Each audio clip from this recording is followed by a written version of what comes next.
All right, great. Yeah. You know, Evening, everybody. Welcome back to another episode of the CFSI CyberFence series.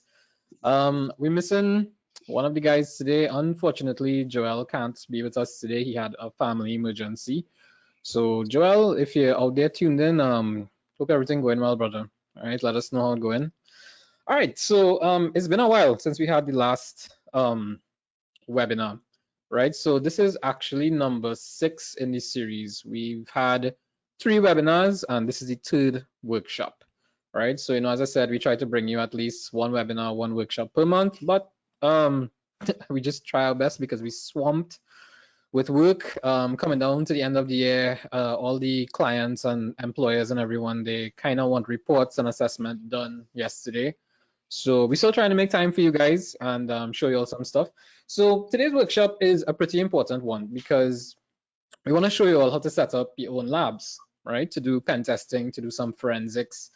And this is probably the cheapest way to go about doing this instead of actually having to buy servers and so on. Best way is to just start off small. A lot of you all may not have the actual hardcore specs. Like, for example, we have some Ryzen 9, we have some Threadrippers. Some of the machines have 16 gigs of RAM, 32. One of mine would actually have 64 gigs of RAM.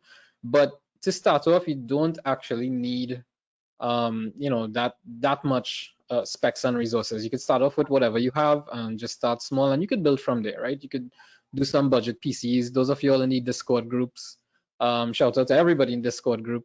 Quite a fun bunch. Yeah, right. I know we told you all that we'll try and tell you all or give you a little guidance on what to go about, not necessarily now, but long term, right? So you can use actually what you have with virtualization. So let me just run through a couple of these slides as usual.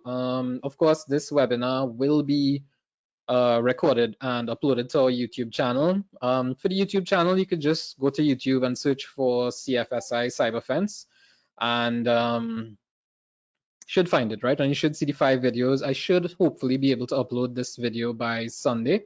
And as usual, I'll put all the timestamps so you can just choose which one you would like to go to, whether it be installing the virtual platforms or the virtual operating systems, etc. All right, so welcome to workshop 3, guys. Sorry, I've had a little extra something in my cup. All right, so technical worship. Yeah. Yeah, so this one is about building your own virtual pen testing and forensic lab environment. So you all should know the team and the family by now, right? First one up, that's me, Shiva. I'm the director, pen tester, forensic investigator.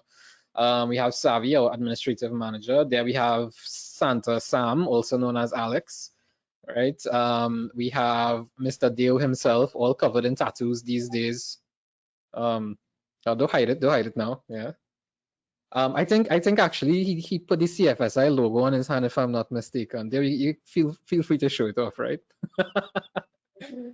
All right. Joel, unfortunately, like we said, Joel is missing in action, but it's because he had a family emergency. All right. We have Johnny here in the white shirt.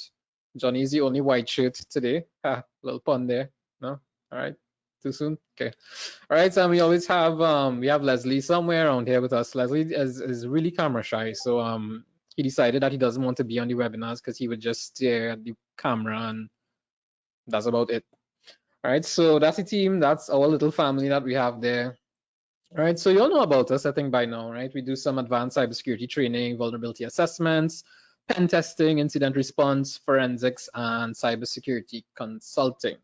All right, so as far as the pen testing and assessments go, I'm actually swamped. I think I'm actually doing day 1. I am probably doing about 3 or 4 assessments right now, which are all due by the end of the month. Fun times. All right, so we have an idea of what we're doing. We wrote the book on it, right? We did some books on forensics, pen testing, and so on.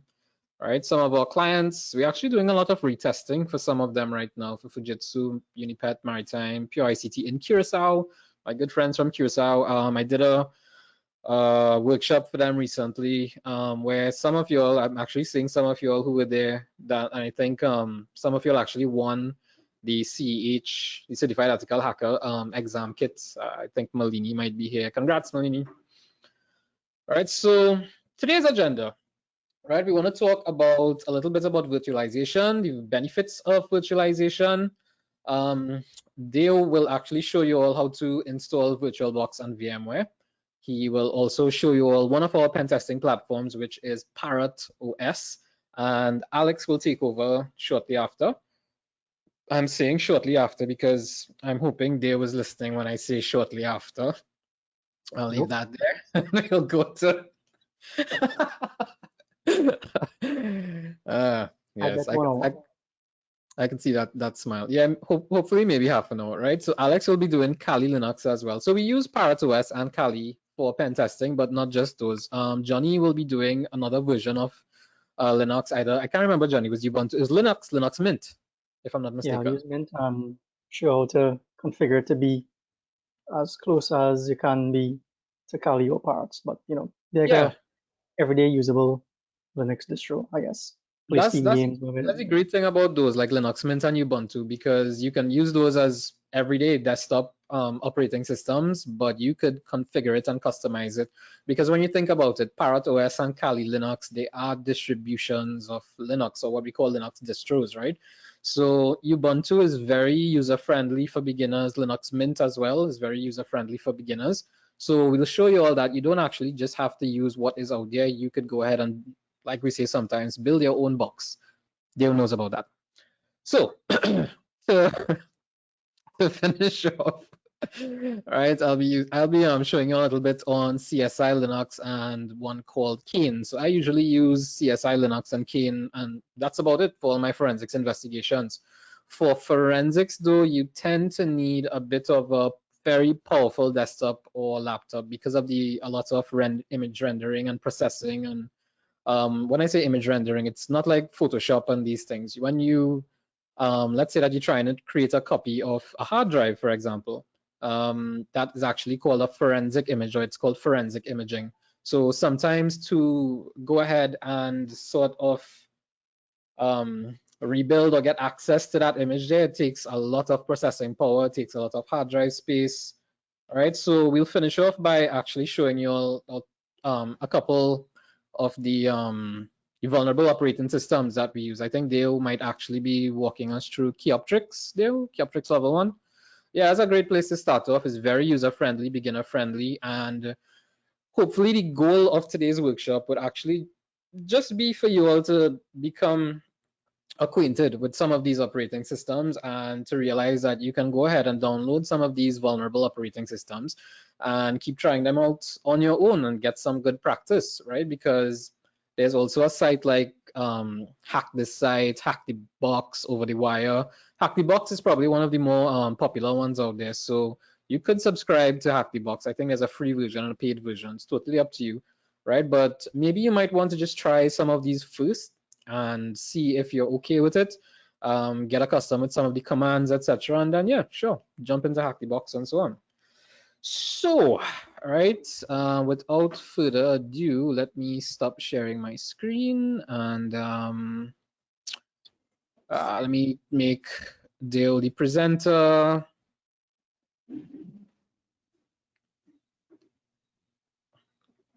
See my screen there?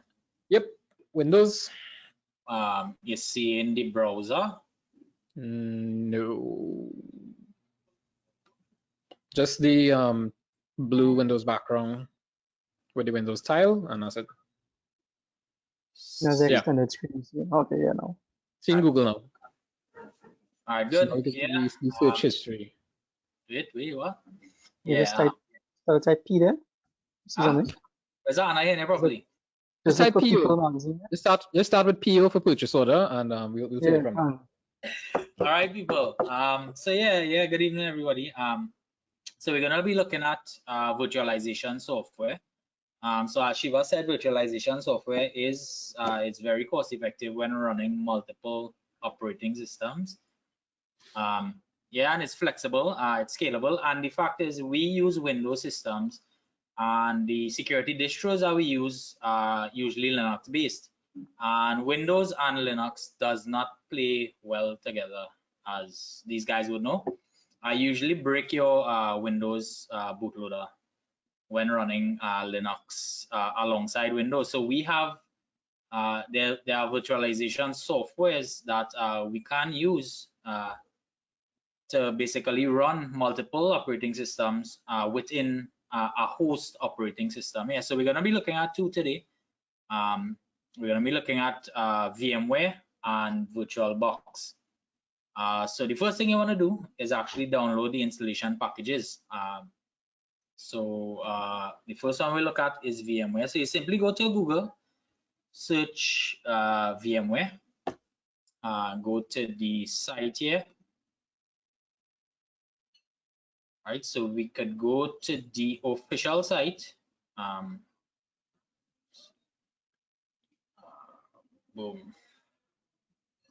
All right, I think it's easier to just search for VMware download. All right, yeah, this is what we're looking for, VMware Workstation Player. And it is pretty simple. Navigate to the site and download.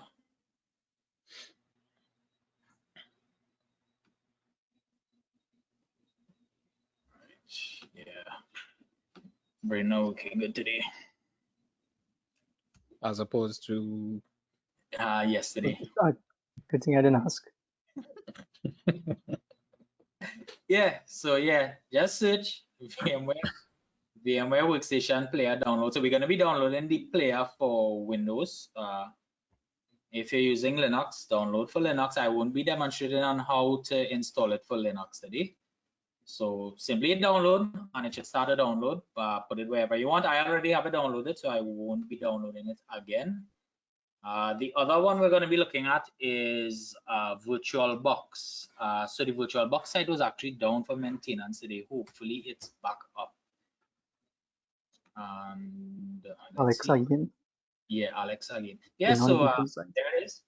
So when we navigate to the VirtualBox page, we want to go to downloads because there's something extra that we need to download for VirtualBox.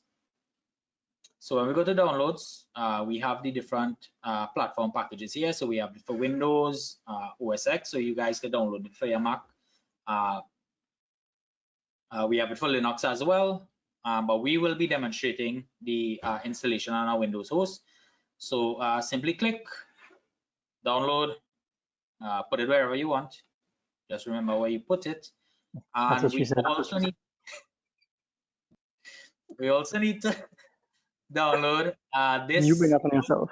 VirtualBox extension pack. So we need the extension pack because the extension pack has some additional support for VirtualBox. As you can see, it supports USB 2.0, USB 3.0, disk encryption, NVMe drives, and more stuff there. So again, same thing, hit download, click on it, and put it wherever you want. So installing both these software packages is simple. It's if you could install software, you could install these things. Pretty straightforward. So we look at the VMware install first. I have it here. So yeah, simply double click. 2 years later. all hail Windows. As all the RGB have on that system. I don't even know. I think it actually trying to load the user account control. Has all the RGB. Yeah, so yeah. Everything. Nah, there's the laptop. There's the laptop. Yeah. So I have RGB too. Nah. No really RGB. ambient RBG. Is that RGB? Anyone. Just say to annoy people. RBG. If you know, you know. If you know, you know. Yeah, so But I don't know. wait, Dale, before you go ahead, tell us, you'll find like resource-wise, which ones take up more resources? To me, it's VMware, but I don't know. VMware takes, especially the VMware Pro. Yeah, it uses a lot more resources. It has a lot more services running in the background as well. Right. Okay. So again, it's a kind of trade-off because to me, I find VMware, well, Workstation Pro is a lot more stable. If I should say that word, not stable. More stable than which one? Not only stable, it allows for more customization, a lot more troubleshooting, a lot more advanced customization. That is. Right, so yeah, so in the setup wizard now, you hit next. We need to accept read if you want, so we accept the user license agreement. Hit next again. Right, hit, you can leave everything as default. Hit next. I am not actually going to add this into my command line path. Hit next. I don't want to join any customer experience improvement program. You guys could do it if you want. And that's there right there. Yeah. Hit next. Yeah, and then we hit next again, and it should install. Hit install. It should install it. Pretty simple, just like any other software. Yeah, and while we wait, yeah. But in terms of preference, guys, prefer VMware over VirtualBox, functionality-wise, preference or personal preference? I actually prefer VirtualBox. Maybe it's just habit though, because I was using VirtualBox since probably 2009, somewhere around there. I actually prefer the VMware because of what I could do, especially with the network configuration with the virtual network editor. You mean to set up like the internal network parts? Yeah, because I have an issue on my desktop where for some reason it does not touch the bridge adapter, and I have to create a custom VMNet and attach it to that and whatever. prefer VMware but the thing is, some vulnerable some VMs don't work well with VMware either, so I have to have both. Yeah, it's good to just basically have the two and decide which one you want to use, because sometimes it might be working perfectly on VirtualBox, it wouldn't work in VMware, and vice versa. It really is just trial and error. Yeah, and for Parrot, for some reason Parrot doesn't work on VMware for me, and I don't know why. If for me to use Parrot, I have to do an actual installation, an ISO installation. Okay. Somebody in Discord, Katamari, was saying that they prefer VMware just because they could run Parrot OS, and that's true. I mean, it really is what you customize out of it. It really all is up to your preference. So if you all have issues installing something on one, yeah, try the other. Use either. So yeah, you could see that the installation is finished here, and we simply click finish. Usually after you finish install VMware, you're supposed to do a reboot because of the network drivers and the virtualization drivers that I installed. I won't do a reboot here, obviously. So let's actually see if it will run without the reboot. And it should. It should. Right, so we will be using the non-commercial version of VMware. So leave it as default. If you have a license key, if you purchase one, yeah, you could go ahead and do that if you're rich. Yeah, hit continue and hit finish, and that is it. And we have VMware installed there. Right, so yeah, the other one we're gonna be just about 2 minutes, right? Yeah. And the other one we're gonna be looking at is VirtualBox. So VirtualBox is pretty simple as well to install. It is much faster to install. It is much more lightweight. Takes up a lot more space, less resources. Right. So yeah, again, double click, hit next. Leave everything as default unless you have some specific configuration. If you know what you're doing, hit next. Yeah, we hit next here again, and hit yes, and then hit install, and it should install pretty quickly. Hopefully. So yeah, and it all depends on the machine you're using. This laptop, I mean, I'm probably gonna name this laptop Shiva because it's old and slow.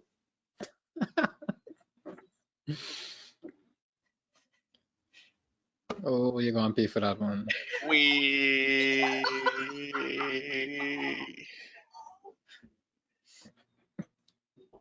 Wow. Boom. Way. I didn't fire anybody for the year yet, so I can't wait for the fallout for that one. Fallout 5. That was a Coming. good time.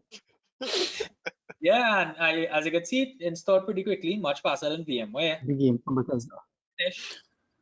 And we could run it here, and after we run it, so remember we download an extra piece of software specific to VirtualBox, and that is the extension pack.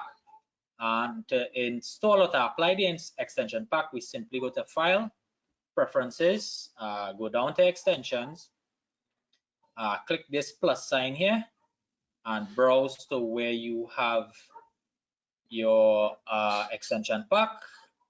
Open it, and you should see it asking a prompt. Yeah, there it is. You hit install. You need to scroll through this entire thing before you could agree. Sell your soul. Yep. And then hit agree, and it should install the extension pack there. Yeah, and you can see it successfully installed. We hit OK, and that is it for VirtualBox. So we have two pieces or two software packages used for virtualization. And now we're going to look at installing a piece of, or we're going to actually look at installing one of the security VMs that we actually use. So the one we're going to look at is Parrot Security. And Parrot Security is geared towards security. It's predominantly a pen testing distro, but you could actually use it for forensics. It actually sways towards the forensic side, unlike Kali. But everything used to be good at forensics, you know. Yeah. They used to have a lot of forensics tools back in the day, and then from about 2018 onward, they started maybe either not updating the forensics tools or just taking out some, because there was a time when I was doing one of the chapters for the books, and I had to ask Alex to help with an older version of Kali. I think it was 2016 or something. But yeah, I think they'll prefer Parrot OS because much like him, Parrot is talk nonstop. So yeah, sorry about that. Dale, go ahead. Yeah, so I actually prefer Kali now. I've gone back to Kali. Yeah, sure. That was fast. But sure. Yeah, Parrot OS, it is more, it used to be less resource intensive than Kali. Kali actually, they optimized it. And it's, I guess, they sacrificed some functionality for that. So yeah, so we're gonna look at installing this Parrot OS, and it is pretty. Just one second there, right? Darren was asking on the questions. If you could just repeat the purpose of the benefits of the expansion pack. Right. So the extension pack, sorry. We use it for USB 3.0 support, USB 2.0 support, NVMe support, some Intel cards, some Intel network cards don't work without the extension pack. You should be able to read everything on the VirtualBox. Yeah. So yeah, here it is. So you could read everything on the VirtualBox site itself. Yeah, it's basically just for a lot of additional support for hardware and stuff. It doesn't come with. You don't have to install the extension pack if you don't want to, but VirtualBox will actually prompt you if something isn't working or isn't supported. It'll tell you to install the extension pack. It actually makes the integration of like the graphics features and stuff like that. Like it actually does that. Yeah. So if you ever realize like a VM giving trouble in VirtualBox, it may be they're just missing the extension pack. Most of the time, yeah. Yeah, that's I kind of lean towards VMware because it just kind of really deal with all that. One time. Yeah. Right, so we're gonna be looking at Parrot Security. So simple search, again, Google is your best friend, right? Search for Parrot Security. It should take you to the straight to the Parrot OS webpage. So we have the different flavors of Linux. One is Parrot OS, and we have the different flavors of Parrot as well. So if we hit the download button, we'll see different versions here. So we have the Home Edition, we have the Security Edition, and the IoT and Cloud Appliances. So the one we're actually going to be looking at is the Security Edition. And as you can see, it is designed for penetration testing and red team operations. It comes preloaded with almost every tool that you need for pen testing. So Kali allows that now as well, right? So when you're doing, if you're doing an ISO install, that is, you could actually select the large collection of tools. It still doesn't have as much as Parrot, right? So when we hit Get Security Edition, so when we come here, you'll actually see two different versions. So we have the Mate desktop and the KDE desktop. So the difference basically is the look and feel. So the KDE desktop is more flashy, looks more like Windows, but the thing with the KDE desktop is it's more resource intensive, a lot more resource intensive than the Mate desktop. So I always go for the Mate desktop. We're gonna be looking at the virtual appliance. So yeah, try the virtual appliance, and we go down and hit download. And yeah, put it wherever you want. I already have it downloaded, right? And you can see it says it is for VirtualBox and VMware. I have never gotten that Parrot OS to work, that OVA in VMware ever. I don't know why. Yeah, it just doesn't work. Yeah, it just doesn't work. I always have to go to VirtualBox. Yeah, I have mine in VirtualBox too. Yeah. So the fact that it's not an ISO file is actually a pre-packaged, pre-built distro here. We just simply hit import, and we have two modes here. So usually by default it comes up in guided mode, which is a simple mode here. If you want, you could actually use that. If you're not sure, I usually use expert mode, right? We browse to where we have the appliance there. So yeah, hit one, right? Change some settings. So these settings depend on your PC. So what you could do, if you're running Windows 10, which most people should be, navigate to My PC, hit Properties. Where did it go? Right, so you could look at how much RAM you have, how much cores, what type of processor, or what type of operating system you have, and whatnot, and use that to assign the resources to your PC. So I have I have 8 GB of RAM here on this laptop, so I will assign 4 here.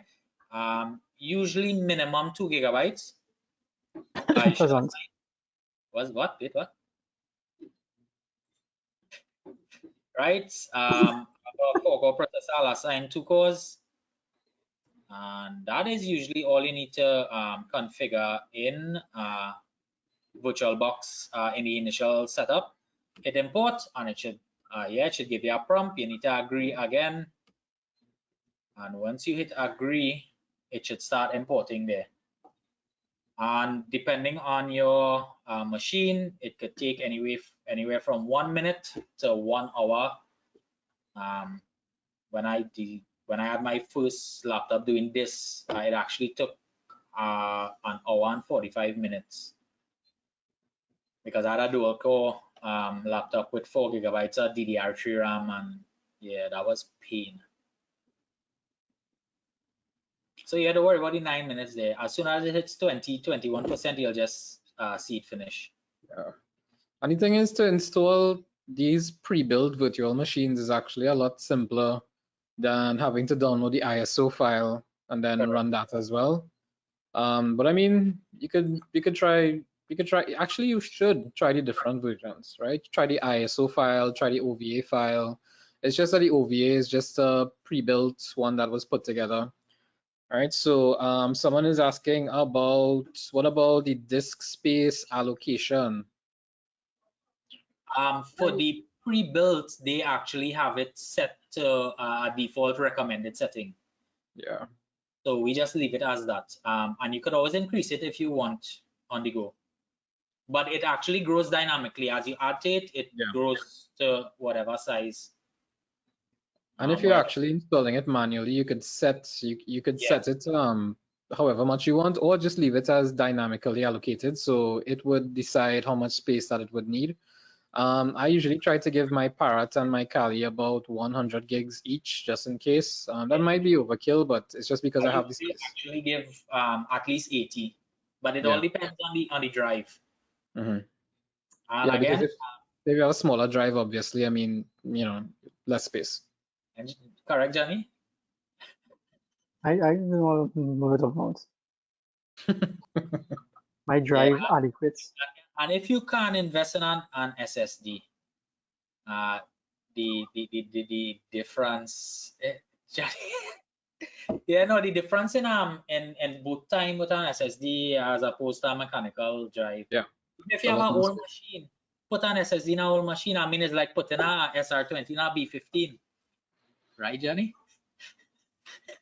For anybody in the crowd that actually knows what you're talking about. Mine, it come with that, right?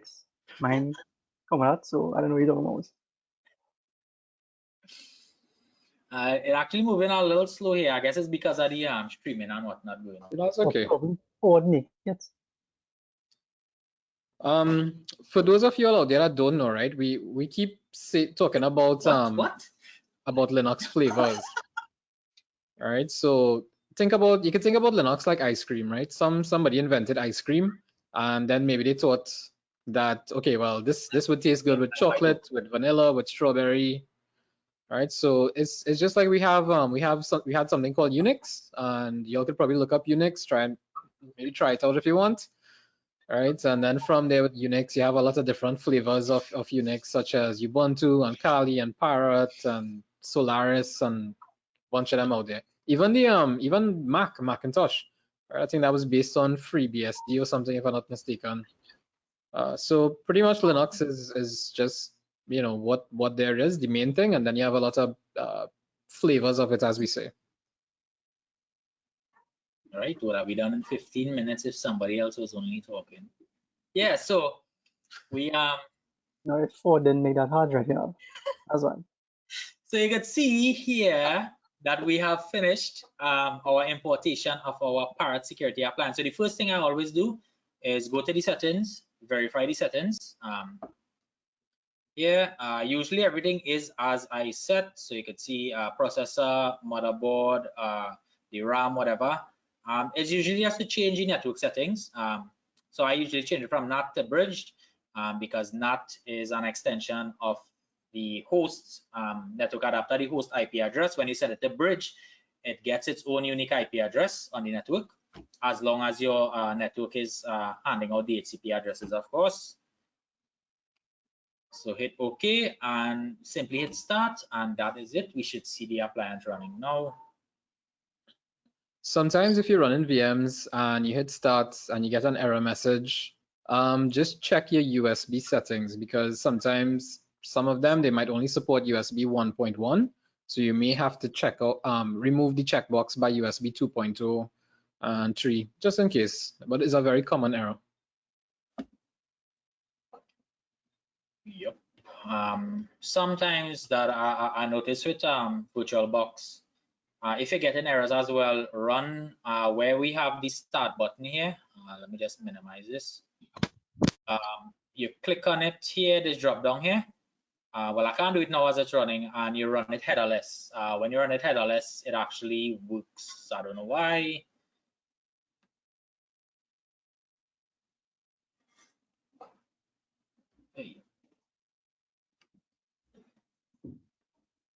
So Kevin is asking if there's a reason you choose Parrot OS over Ubuntu for this webinar. Is Parrot more secure than Ubuntu? It's actually because it comes with everything installed. If we install Ubuntu, we have to do a lot of configuration just to get to run. Yeah. And the thing is, the difference between Parrot, Kali, and Ubuntu is just that different people package it distros. You could take Ubuntu and install everything that Parrot has or everything that Kali has, everything Debian you can install. So it doesn't matter what you use, you can install all the same tools. Yeah. Right, and that is it there. And it is pretty simple. You can see we have it running here. We have internet connectivity and whatnot. So yeah, good to go. Just show them some of the applications inside of there so they could see for themselves too. Right, so if we go to Pentesting, there we go. We can see the most used tools. So we see all the different tools, information gathering. We have vulnerability analysis. Yeah, today. I don't know what happened there. Right, yeah. Yeah, so we could see they have OpenVAS pre-installed, but I mean, I think you have to do something special to get it run sometimes. Sometimes. Yeah, we have exploitation tools, so you could see Websploit, we have Metasploit, Armitage, MSF Venom, which is Alex's. Alex, I think Alex created MSF Venom, not her? Yeah, we have password attacks, so we have different types of tools. So you can see we have Hydra and whatnot. So we have some Wi-Fi hacking tools. Can't remember where. I think we have a lot more tools in Parrot than in Kali, but Yeah. it really doesn't matter because you could Yeah. customize it whichever way you want. We have all the Wi-Fi hacking tools, and it comes pre-installed with AirGeddon too, which is pretty good. You don't have to install AirGeddon there. Yeah, If you so want yeah. tools below, Black Arch. Yeah, well Thanks. done. So with that, No, thank you. I guess that's it there for the VMware VirtualBox and Parrot OS. Parrot. All right, good stuff, man. Thanks. That'll be $5. Murray Street. So thank you very much for that, Dave. All right, so yeah, so basically once you have your VirtualBox or VMware, I think as Chris was mentioning in the chat, right, for people that may have a Mac, right, you can use VMware Fusion as well. They do have VirtualBox for Mac, for Linux, but I know for VMware in particular, a lot of Mac users tend to go for VMware Fusion, right? Just in case we have other people out there with Macs and so on. There's also parallels for the Macs. Correct. There's also parallels. For some reason, VirtualBox doesn't play well at Macs. I don't know why. All right. Alex, I just made you the presenter. Tell me if you see my screen. Welcome to VMware Workstation 16 player. Seen desktop and everything, yeah. Good to go. Cool. So EP folder. EP folder. So continuing from where Deo left off, so Deo just showed you guys how to install VMware, the VMware Workstation Player, the the Oracle VirtualBox as well with the extension packs, and how to install Parrot OS on VirtualBox. So what I was going to show you guys is how to download the Kali operating system and how to load it up in the VMware Workstation. Now, I personally prefer the VMware because, like Johnny was saying, it just works. There's less configurations, less things to worry about. I used to be a VirtualBox fan until I realized certain things just broke all the time for whatever reason. So I just got fed up of it and stuck to VMware since. So to get Kali, you just go to Google, like everyone else. You'll see my browser, right? Yeah. And we do a quick search for Kali. Now you should get the Hindu God appearing first. You want to scroll down and you're looking for Kali.org. Right, I'll take you to this lovely page here. If you go to download, you'll see Kali has split up the flavors of Kali into several categories. So you have for the ARM processors. So your ARM processor is like your Raspberry Pis, bare metal. So if you're going to install it on a dedicated system, virtual machines, you have the mobile version here, which is for your mobile phones. Stuff for cloud architecture, containers, live boot for USBs, and I've never actually used the WSL framework in Windows subsystem. I've never actually tried it. I've heard mixed reviews about using this version of it, but I personally have never tried it. So in this case, we're going to do the virtual machines version. So you're going to click on virtual machines, and again, you have your choice of 64-bit or 32-bit, and then you have your choice of VMware or VirtualBox, right? So in my case, I'm going to stick to the 64-bit, and you can either do a torrent, legal torrent, or you can do a direct download, right? So in this case, I'm going to do direct download. Stuff like legal torrents, really? Yeah, and I know you can actually download legal stuff on Pirate Bay. That's news to me. So this is a 2.8 gig download. I actually downloaded it already, so I'll just cancel it for now, so we can just move along pretty quickly. Right? So when it's downloaded, it comes down as a zip file. So if I just open it up here, right? So it comes in a zip file that is here, and you just right click and you extract it, and you get a folder like this. Inside this folder is all the files you need to run it in VMware. These are all the files, right? So to import it into VMware, you just fire up the VMware workstation.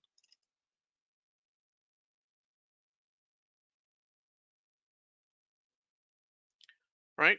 And from right here, you click on open a virtual machine. Well, let me just take it to this PC, right? So from here, all you need to do is browse to the location you downloaded and extracted the contents of the folder to. So for me, it'll be downloads, and then Kali, and it'll be the only file that VMware could open. You select that and you hit open. It'll take a few seconds, and there we are, it's loaded up.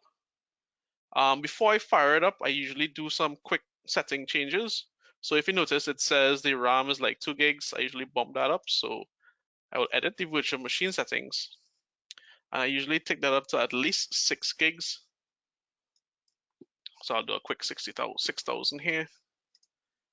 And then I leave the processor as is. The hard disk for this case, in this case, is usually set at a max capacity of 80 gigs. It doesn't start off at 80 gigs, but it works its way up pretty quickly to that. And like Deo was saying, usually change network adapter from NAT to bridged, right? So it gets an IP from my network as opposed from the host, right? I hit OK. Once that is good, I hit play virtual machine.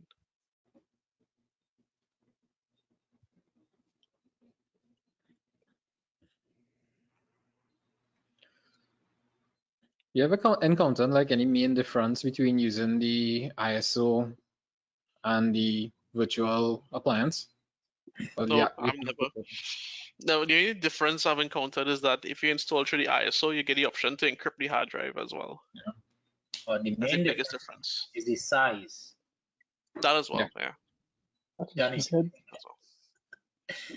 Yeah, because my Kali is my ISO install is almost 100 gigs, whereas if I was using a VMware package like this, it would have probably be about 20. Yeah.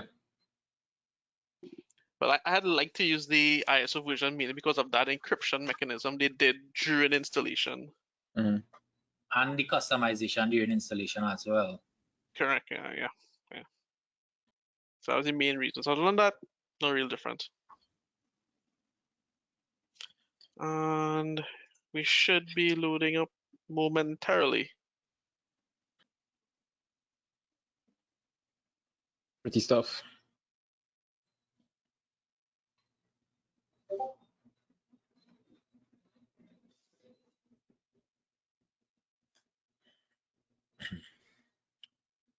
So Discord, Katamari, don't forget to mention you must have virtualization enabled on your BIOS before you start any of this, which is pretty true, right? Especially if you run, I think, the Intel architecture, you usually do need to go in your BIOS first of all. Mainly the Intel, yeah. Yeah, and just check it off. If you all don't know how to do that, usually when your desktop, laptop is starting up, you'll see something about press F2 to get into your setup or something like that. And yeah, you check it off to make sure it's enabled. Here's the funny thing though. I have never turned that on this machine. Intel? No, yeah, it's an Intel machine, so I've never turned it on. So I don't know if newer laptops, if it's enabled by default. I don't know. It should be, but with newer laptops, it is enabled by default. You don't have to do anything. Okay. Because I didn't change anything in the BIOS for this yet. Yeah.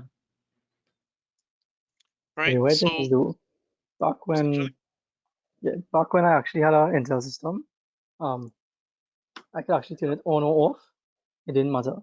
It used to work. So I guess until you get an error. Yeah, exactly. Unless you get that error, then don't worry about it yet. Yeah. Only time to worry about that is if you actually get that error. Yeah, it actually tells you, do you have virtualization turned on? Yeah. Right, so this is what the Kali desktop looks like. Well, the login screen. And the default logins, username, Kali, password, Kali. You hit enter.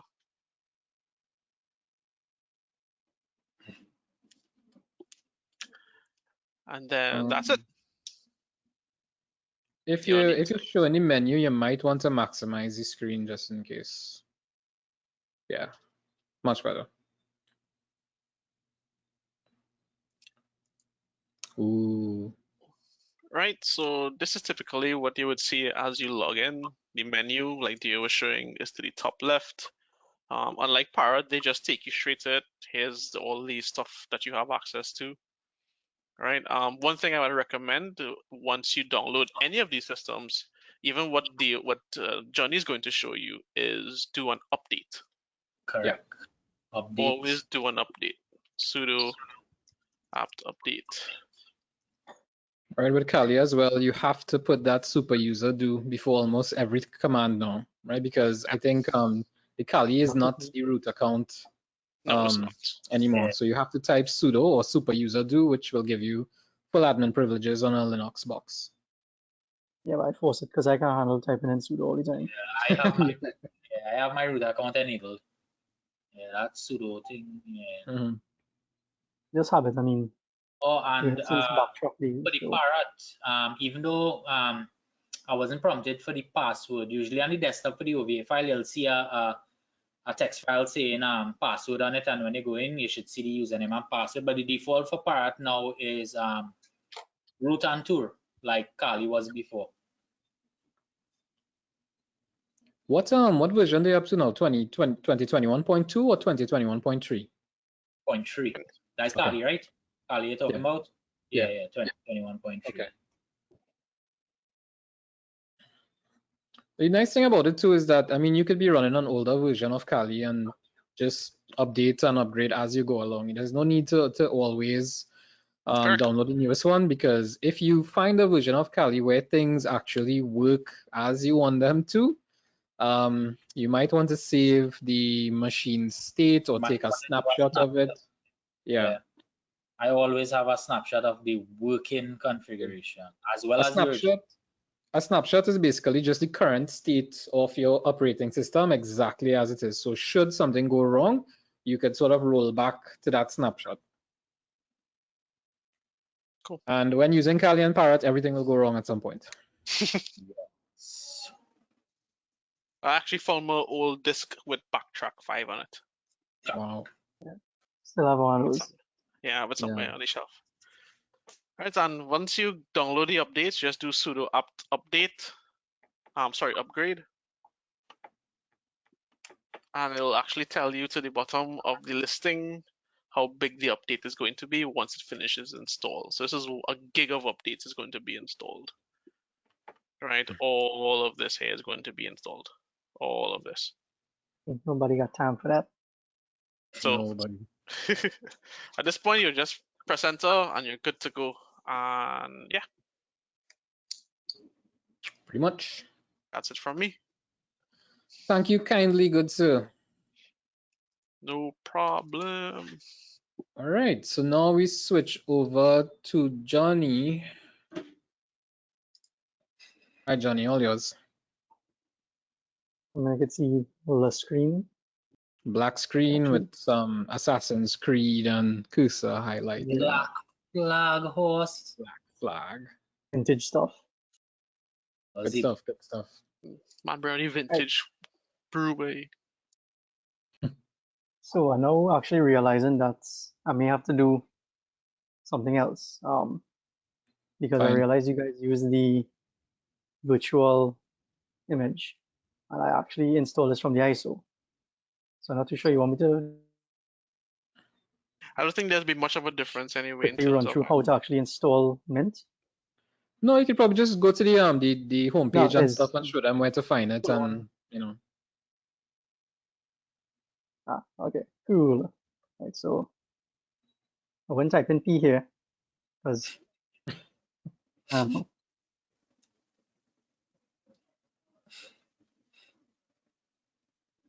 Right, so just look for Linux Mint. It's going to bring it to this screen. It's a bit simpler again because that's the whole point of me doing this demo for you guys. Just hit download, and you just choose your whichever flavor you want. Mate, XFC, Cinnamon. Cinnamon actually works pretty good. That's the one I actually downloaded. So you just hit download, and you could download the torrents, legal again, or you could actually hit the actual download from the mirror itself. But the torrent works pretty good, so I would use that.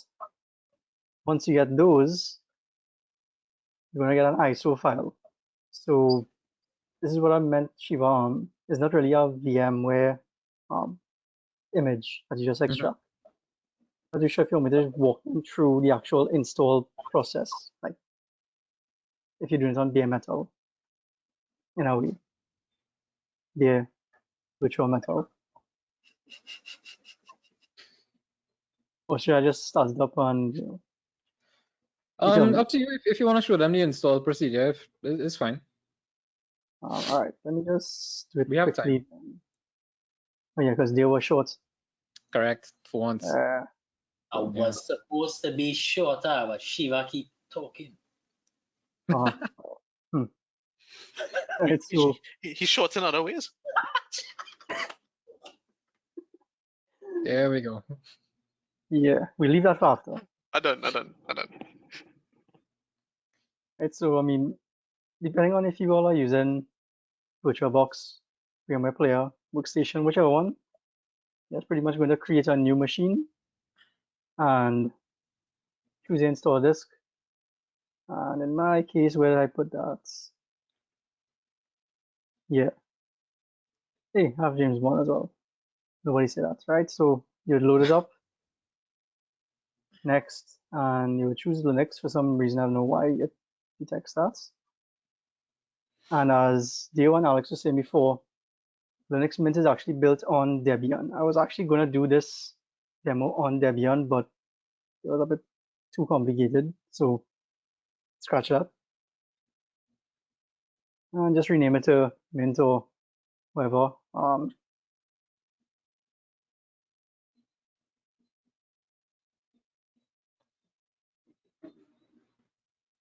Something simple.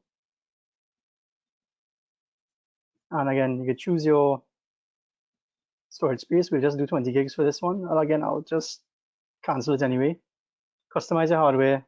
I pretty much go for 8 or 16, but 8 is enough. And I usually do 4. And just remember to click these two counters here. It does give a slight performance bump, but I mean, it's something. And when you hit finish, you should get your new machine, and that's powered on. Again, or if you want, if you're actually installing this on your laptop, it'll be pretty much the same thing. Burn it to a USB drive using Etcher or some of the other ones, and plug it in, boot from USB. You'll be at the same exact screen. Yeah, you could use Balina Etcher, you could use Rufus, Yumi. Yeah. Etcher is good, actually. Yeah, Etcher. I believe Etcher is the one I heavy. use most of the time now. Yeah. Like it's like about 200 or 100 and some megs to download. Like, really? Why? Yeah. Rufus is easy to use. Rufus simple and It's tiny. Yeah. And it just gets blasted with music. And it's pretty much you'll be presented with the Linux Mint desktop. Pretty much just double click and the installer would begin. It just asks you a couple of questions, just like Windows. If you've ever installed Windows before, pretty similar. And just for this case, we're just going to pass all these. If you're doing it for yourself, install the multimedia codecs. It helps, again, it helps a bit. We're just not going to do it, but if you're doing it, install them. I actually did on the version that I have installed already for you guys. The Parrot ISO install is similar to this now. And exactly see what's actually happening here. This is why I like VMware. It would, as you go along, it actually automatically detect the screen size and adjust it. So not in this little small box. Mostly, this is where it will depend on your skill level. If you're a beginner and you don't really care about losing anything else on your machine, or if you're using in a VM, just use the entire disk and hit install now. If you are a bit more advanced and you want to tinker around, you can do something else, and you actually have to partition the drive exactly where you want, do the swap partition, all those good stuff. But again, just for here, erase the entire disk, or quote unquote disk, and install now. I probably shouldn't have done that, right? So yeah, you just click continue, it will start. Pretty simple. When all of that is said and done, you'll get to your full-fledged Linux Mint install.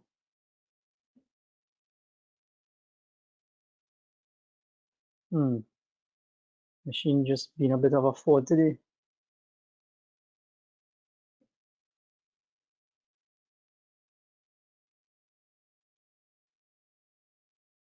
No, nobody.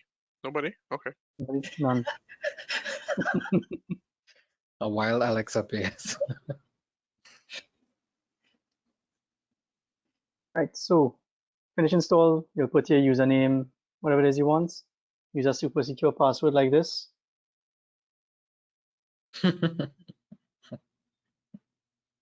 you'll be on the desktop. So this might be a bit of a learning experience as well, because I have some notes from way back when, like 2 years ago. Not too sure if they're going to work, so we may be doing some troubleshooting here as well. On the first startup and other startups, you could actually install the driver.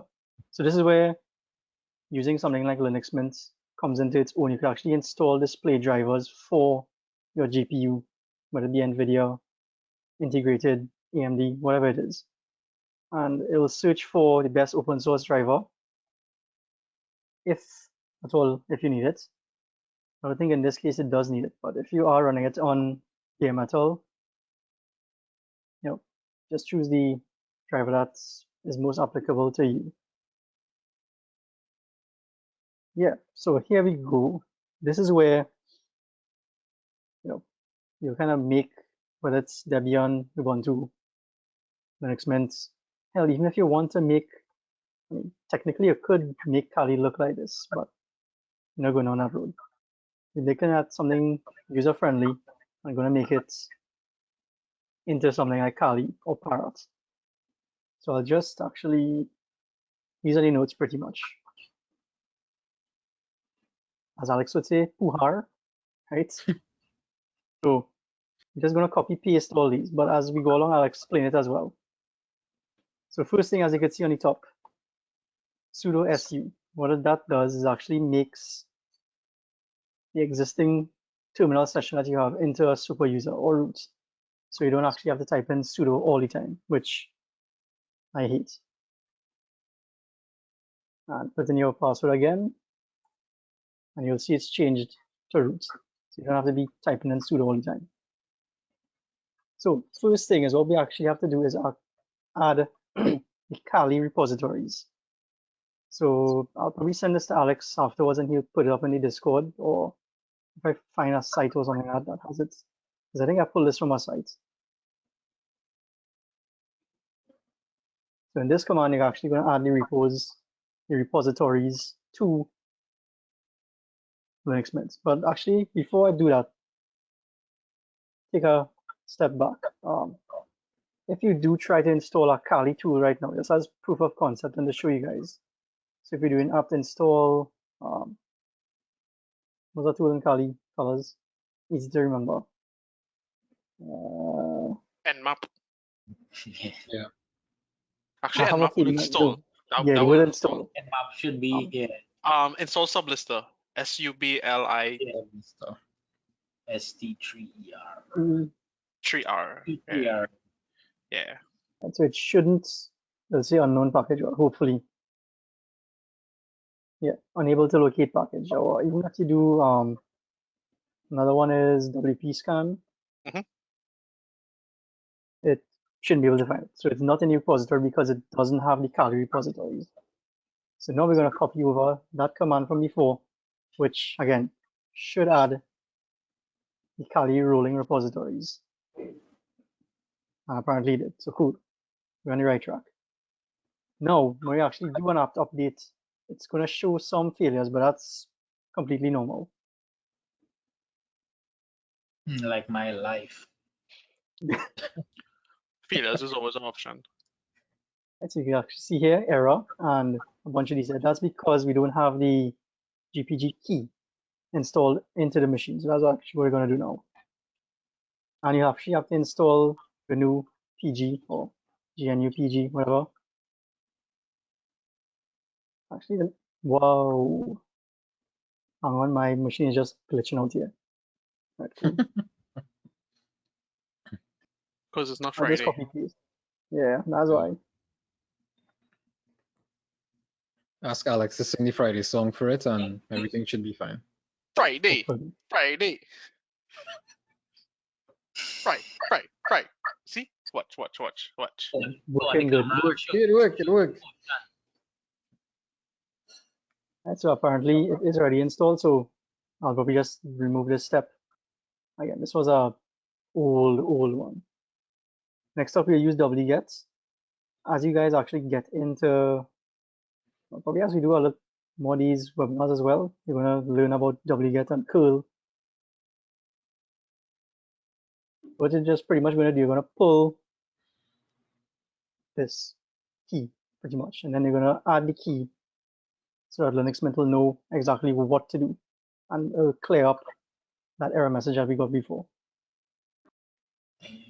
Yeah, wget is basically to download something from the internet. That is Just to pull it directly. I mean, you could go exactly to this site and download the key, but again, we want to be fancy. Yeah, be real fancy here. You know, make people think that they're hacking the Pentagon or some stupidness. We have a question here, right? Where Kevin was asking if you guys could explain the difference between the update option and the upgrade option. Yeah, and you want to do it by Update is Away, Alex. the sources list, update the repositories, and upgrade is to literally upgrade the software packages.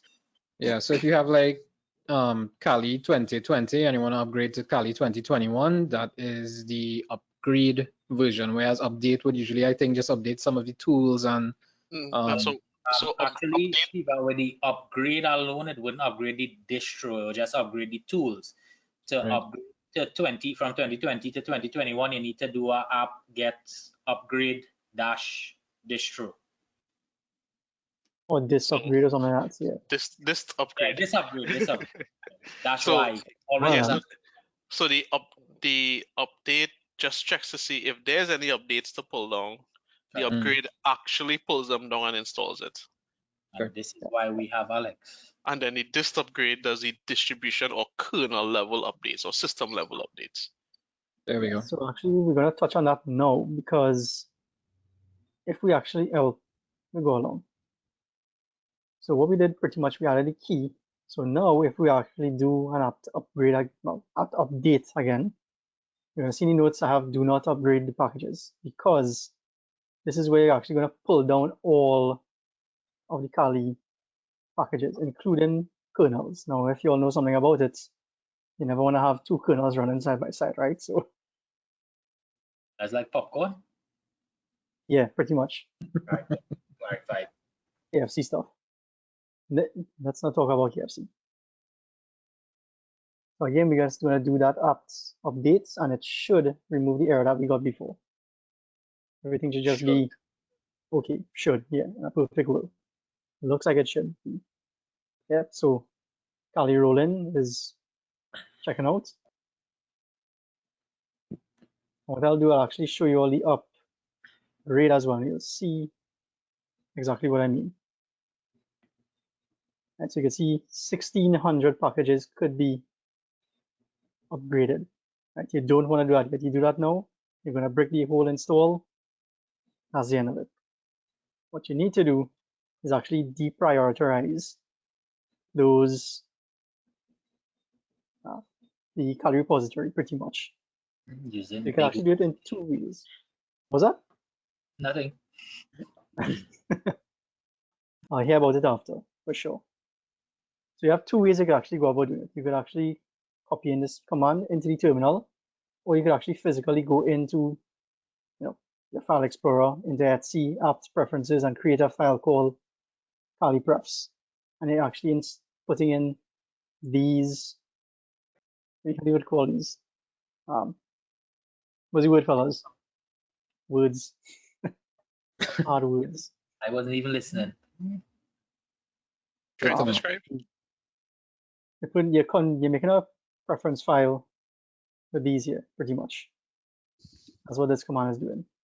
I'm not config For the repositories?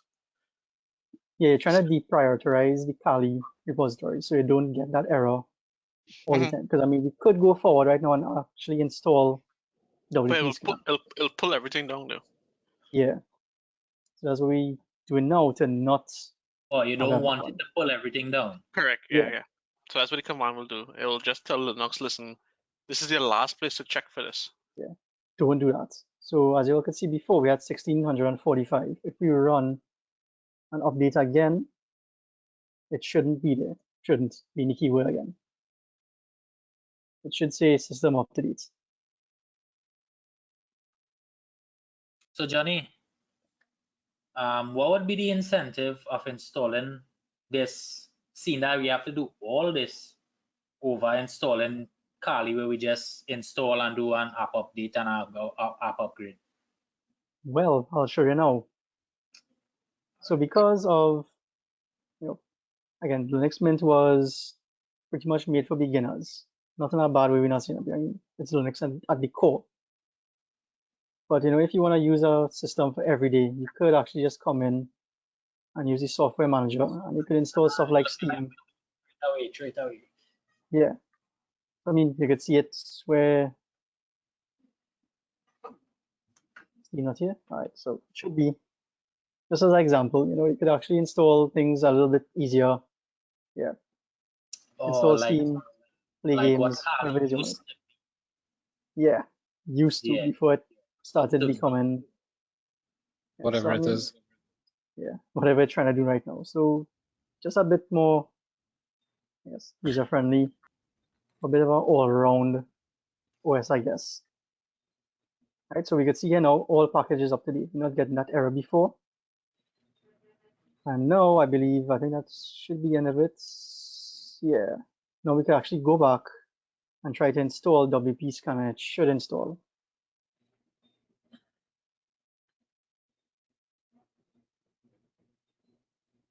Actually, no, sorry about that. We don't want to use apt. We want to use aptitude actually, because apt, how do I say that? It doesn't really like to pull from Kali repositories, if that makes sense. That actually doesn't make sense. They're just fussy. Yeah. See that? Oh God. You actually have to use aptitude. And it's aptitude install, I think. -t. So -t pretty much you're telling it to look in the Kali repositories. I think I have it in the notes here as well. I can't remember if it's Kali rolling or. Yeah, rolling non-contributory or something. So I'll just copy this in anyway.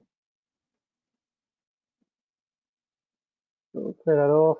I'll get rid of that sudo ridiculousness.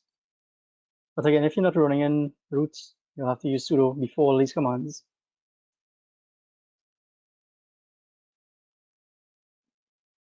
And it'll just actually get all the dependencies, all those kind of things, that fun stuff.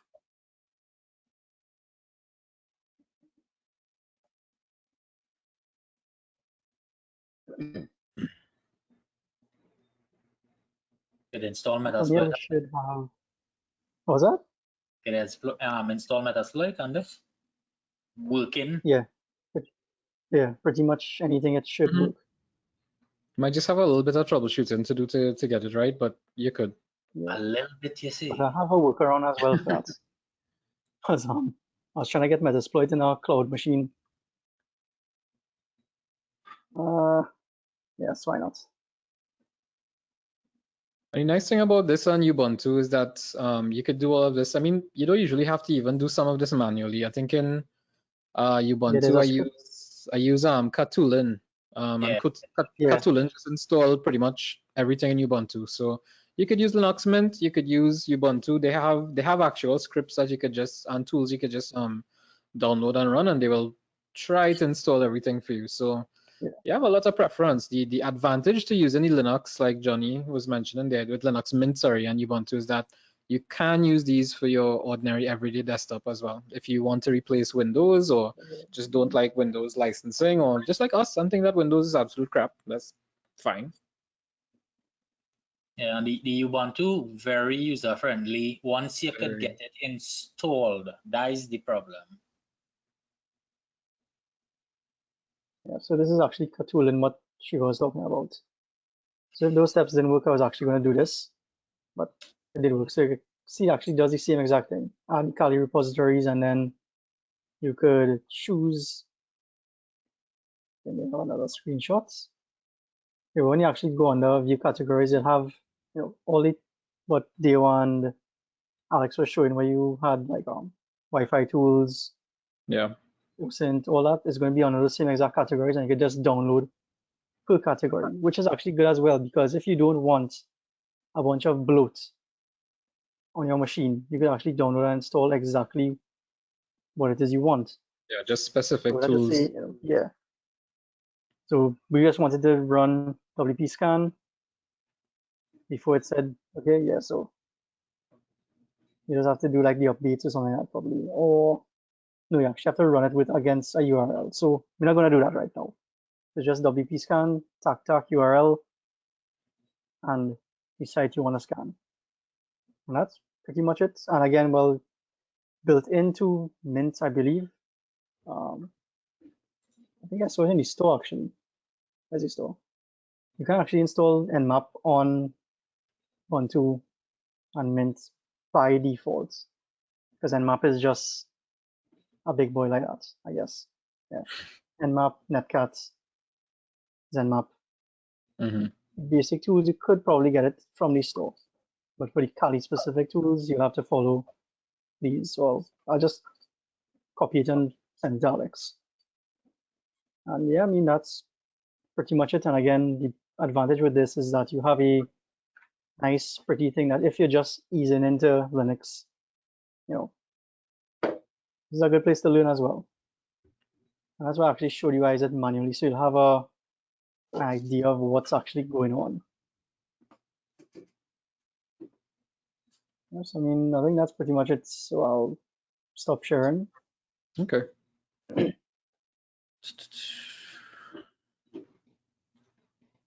All right, let me.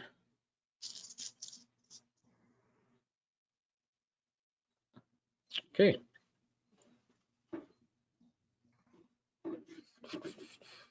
Let me just change. All right, I think that's the wrong screen.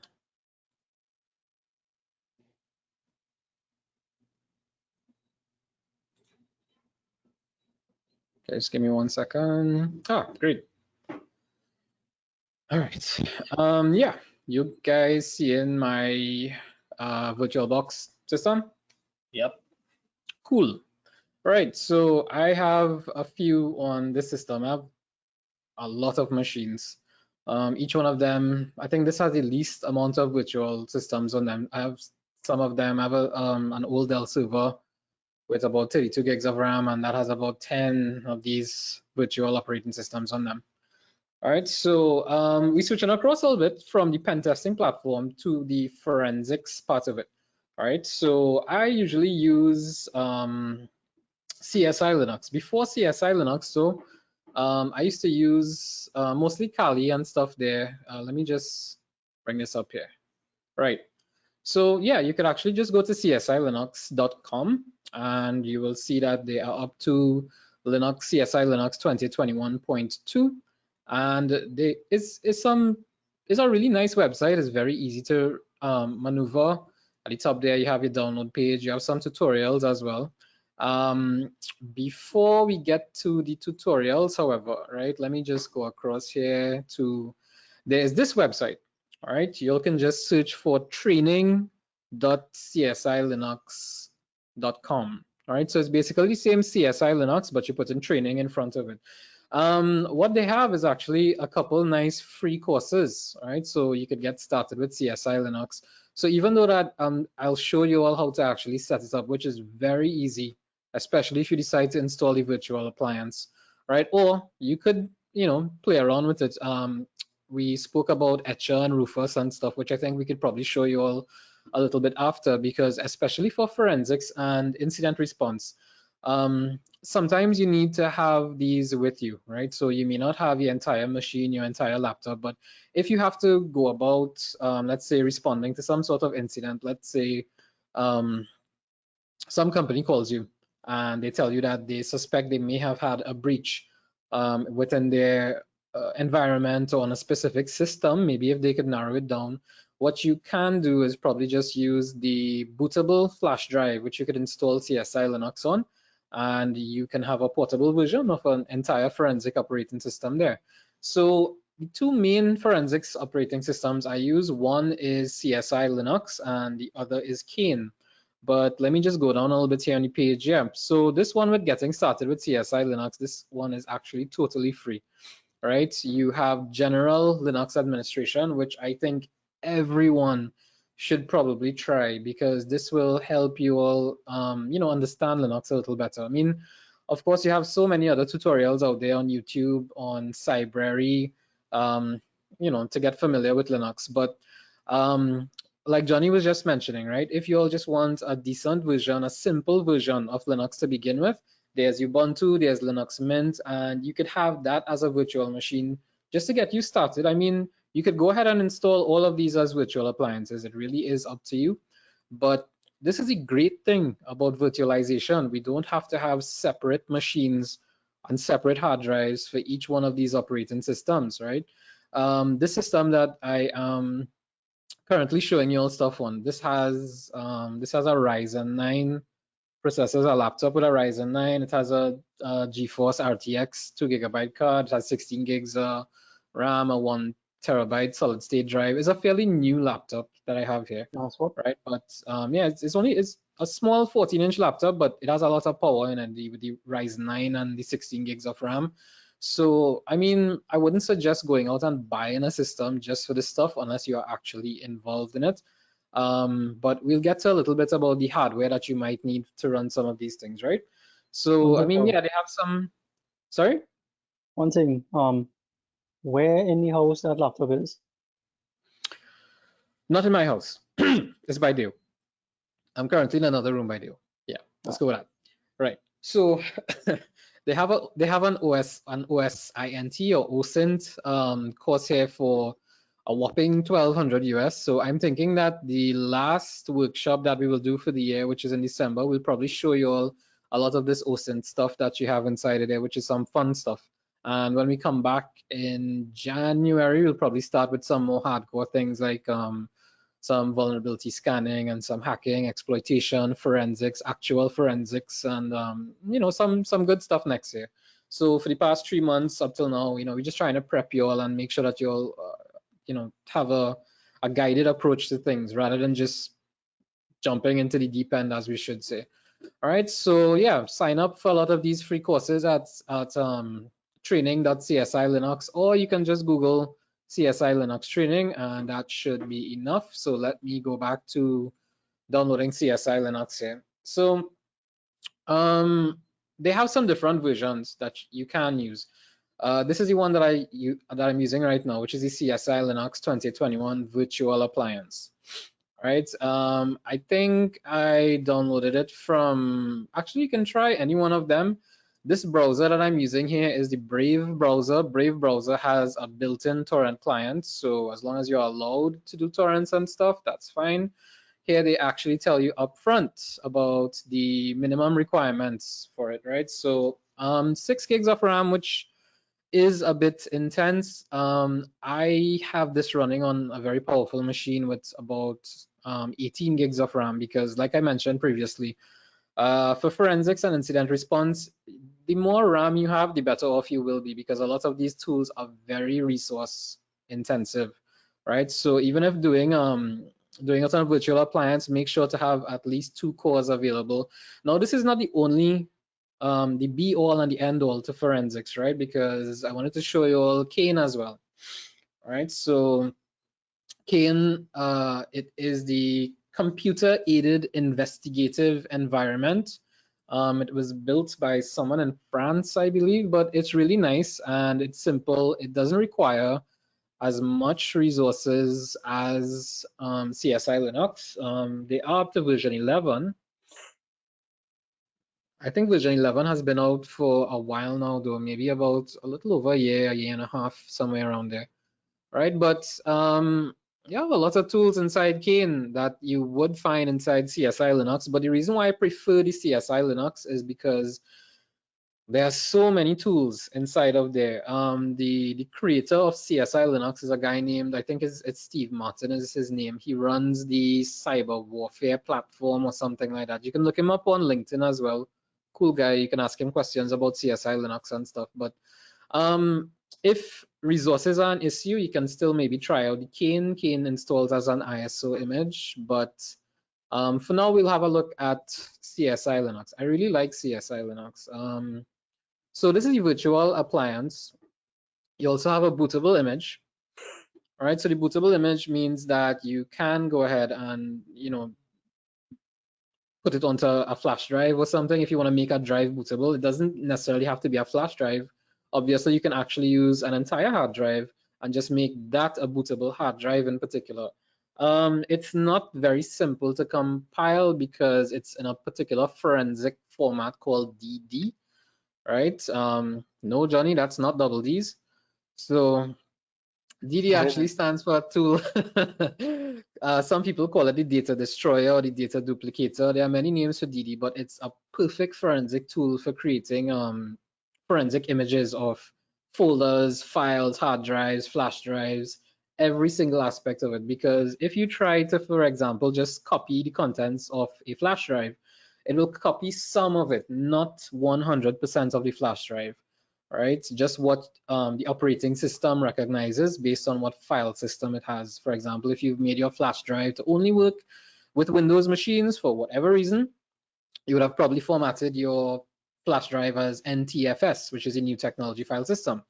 Or you may have just left it to what it is by default, which is FAT32 or exFAT, if depending on the size of it, right? So you can probably try downloading if you'd like. It's not too large, right? But let me go back here into this here. So I already downloaded it actually. Yeah, so I have it here. I have both of them. I have CSILinux in the OVA, which is the Open Virtualization format. So this means that it's already pretty much installed and they took a snapshot of it, saved it, and put it for us to run so that we don't have to do much. We can just actually import it.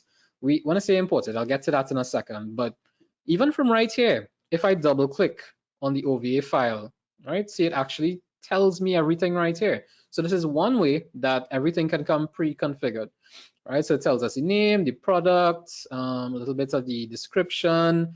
It's based on Ubuntu 64. It pretty much is built on Ubuntu 64.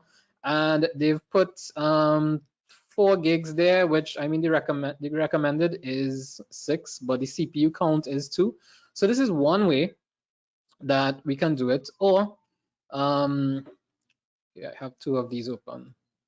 Yeah, or we could actually just go to, I'm using VirtualBox on this one system here, but it's pretty much, it's built for this, right? So I'll choose import appliance, right? So what we have here is a virtualized appliance, and I just browsed it.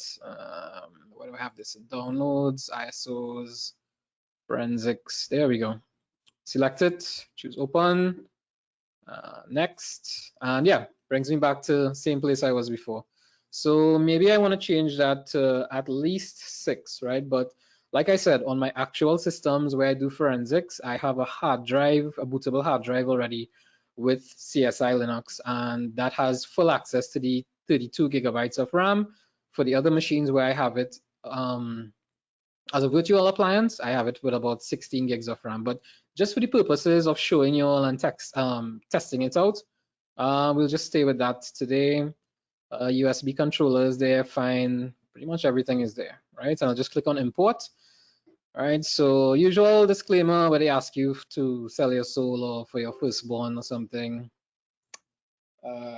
Yeah, I'm not sure why that happened. Okay, close. You'll just give me 1 second. Let me just make sure that my laptop is plugged in.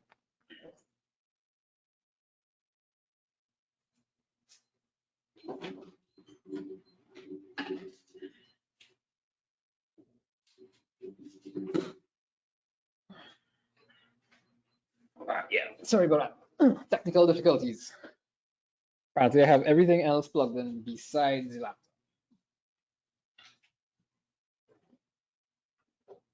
Here we go. Right. So yeah, it says about 6 minutes remaining there. It should speed up a little bit now that it's fully powered. All right. So the thing about forensics is not for the faint-hearted, not for the impatient or anything like that. Forensics requires a lot of time, a lot of patience. Usually the way to get into forensics or career in forensics is that you would first want to start off with some sort of networking. If you are thinking along the certification path, the Network Plus is always a great place to start off. And then from there, you can do something like a Security Plus. Both of them are from CompTIA or CompTIA, however you want to pronounce it. So from there, with the networking, if you would like to go further and get into security, this is where you can do things like the Certified Ethical Hacker, usually Certified Ethical Hacker classes that we run. Johnny teaches it, Deo, Alex, we all teach Certified Ethical Hacker. We include a lot of Kali and Ubuntu and Parrot inside of these things. But forensics is actually a step further above just basic cybersecurity, right? So it's not easy to get here because to start with, forensics, the concept behind forensics is almost the same as thinking about it from the perspective of the protective services, right? And when I say the protective services, I mean if you would like to join the police service, for example, they might probably train you along the lines of saying that in order to catch a thief, you need to think like a thief, right? So it applies to forensics as well. But I am okay at forensics, I should say. And there are a lot of things inside forensics that you can use from a pen testing perspective. For example, when I spoke about making an image of a hard drive or something, you can also create a forensic image of everything that is stored inside the RAM or the memory of your machines or a machine in particular. And that includes a list of passwords as well. Once you know what tools to actually run. So for example, for something like that, which we might actually do or show you all next year, God willing, is to show you all how to create what we call a memory dump. And in that memory dump, we can then use a tool such as volatility, just one of them that's pretty easy to use. Well, I'm biased a bit. I like volatility.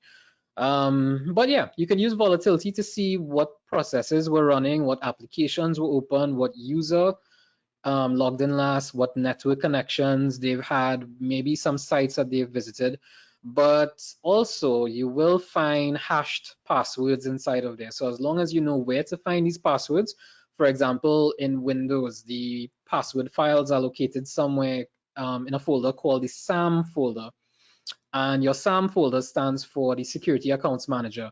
So while your machine is on and running, it will have access to that, but you will not be able to see it in plain text. But if you do a memory dump and you gather all the information, or you take a perfect snapshot, I should say, of the contents of the memory, you could find passwords for usernames on sites, even encryption.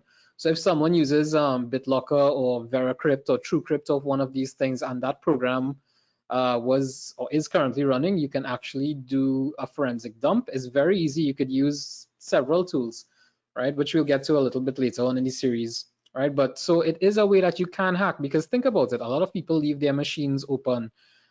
Sometimes they may lock it, sometimes not. But if inside your organization, someone steps away from their desk and their machine is open, you can actually perhaps plug in a flash drive with, there is a tool called the Belkasoft RAM Capturer, which is very tiny. It's probably like maybe 1 megabyte, 2 megabytes. If you run that tool, it will ask you to capture the memory. You just need to have enough space to store that memory dump. So for example, if you know that machine has about 8 gigabytes of RAM, you will want to make sure that your flash drive has about 16 or more gigabytes of space inside of there. And sometimes it may take about anywhere from 5 minutes to 25 minutes. So let's say that someone stepped away from their machine. You can actually run this, do a memory dump, go back to your machine, open up CSILinux or Kane, analyze it, and get some very valuable information. So as best practice, you may want to lock your machines or carry your machines with you, if the case may be. I don't know, right? So that someone like Johnny wouldn't do this and steal your data and then try to sell you back your data. I'm Always not sure Johnny. of this. Always Johnny. Always Always Alex. Always Johnny and always Alex. I don't know what's going on with these instant young employees here. So, right, it's there. Let me just click on start. Should take a while.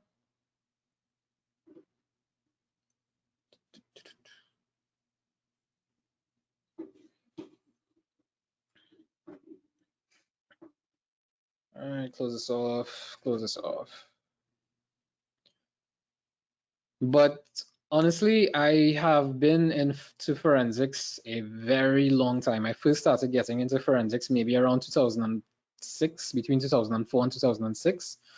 And I am very impressed. I do not think I will be straying from CSILinux. I think the password is CSI. Well, the default password for these.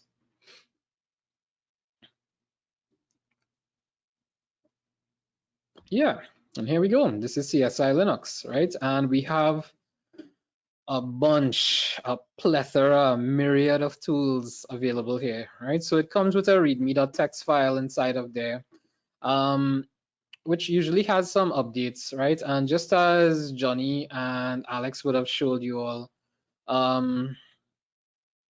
it's actually good to do an update or an upgrade, right? So you see, it actually tells us here that VirtualBox guest editions update is available and stuff. So just as Dave was actually showing us, you could go ahead and make sure that you have your VirtualBox guest editions, which I just have to update. That's all.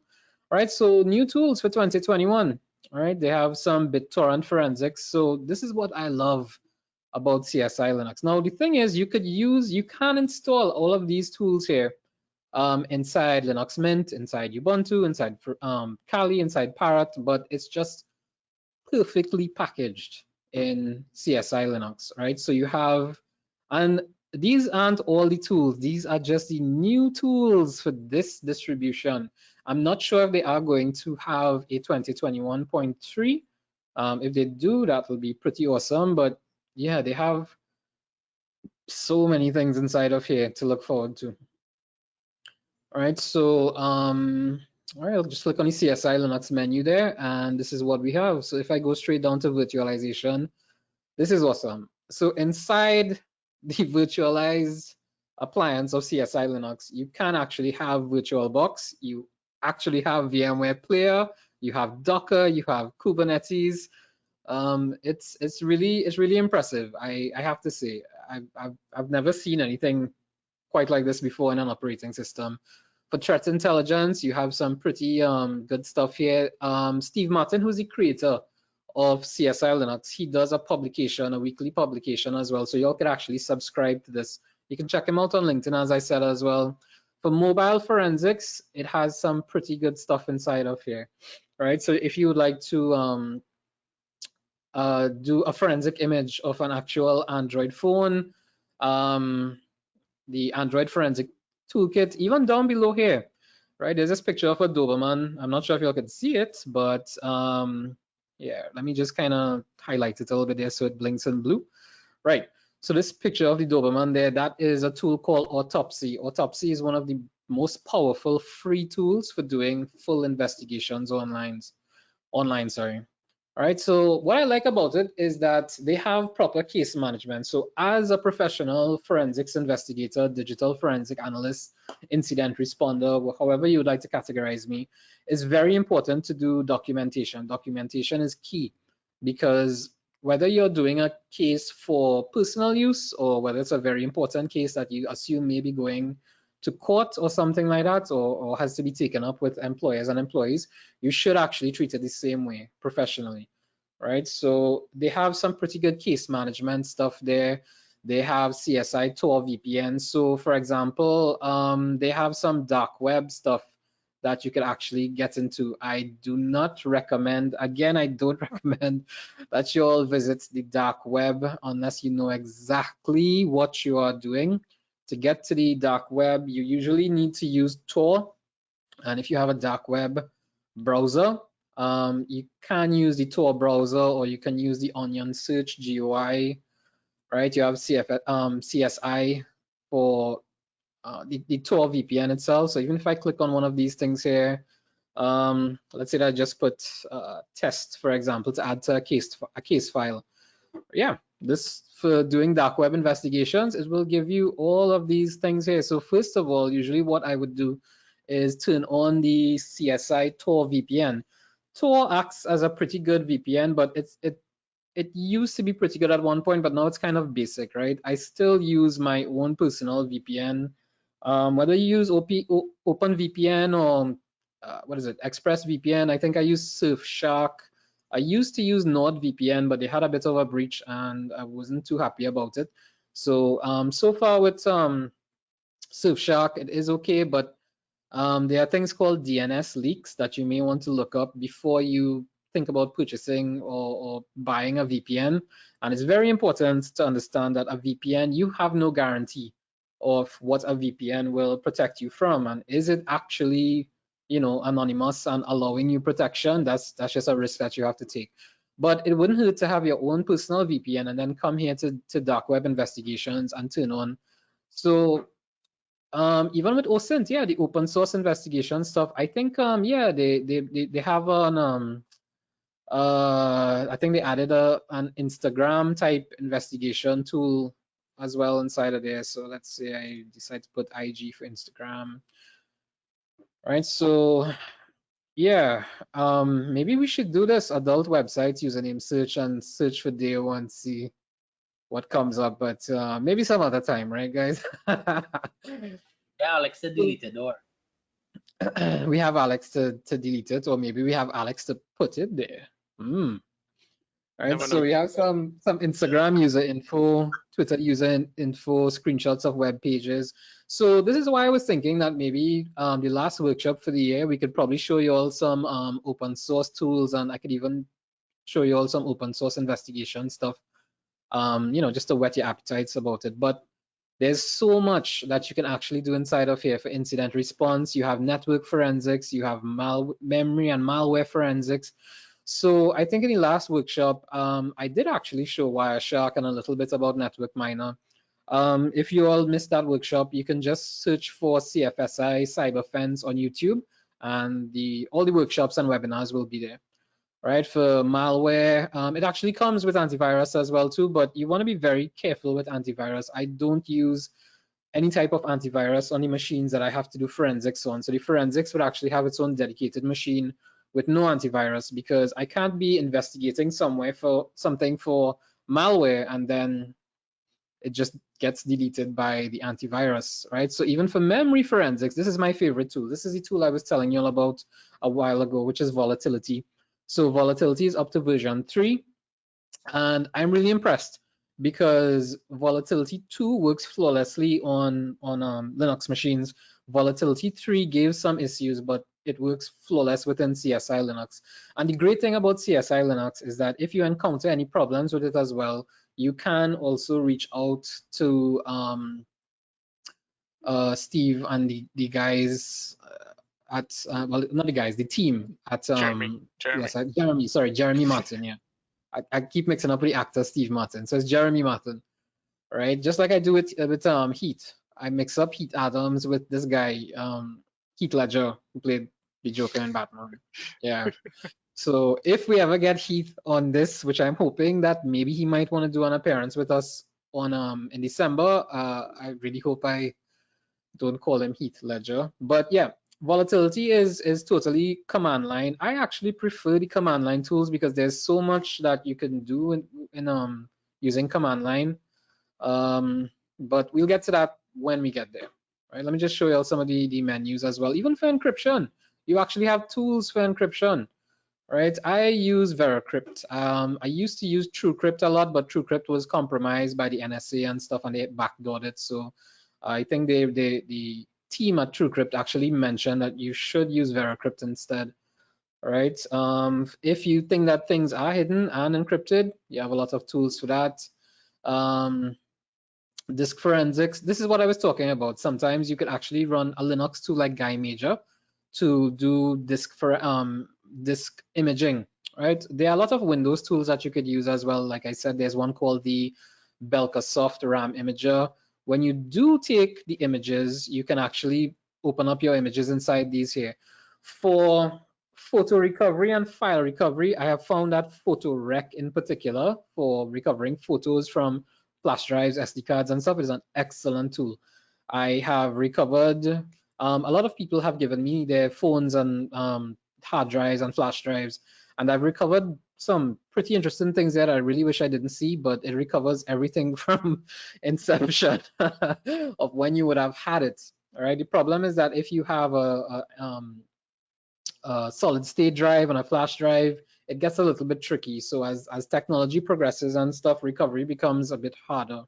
Dumpster Diver works well even on Android phones and so on. Right. So this is just without going any, too deep into it, I guess. I know these guys, they usually go fully deep as they can in tools that we're talking about here. We're just going to touch on the surface and skim on the surface a little bit today, guys. I'm missing Alex from inside of there. I'm sure he's laughing somewhere. Right, so CSILinux, I would highly recommend that you'll try it out if you would like to have forensics or learn about forensics inside of there. So that is pretty much it for me on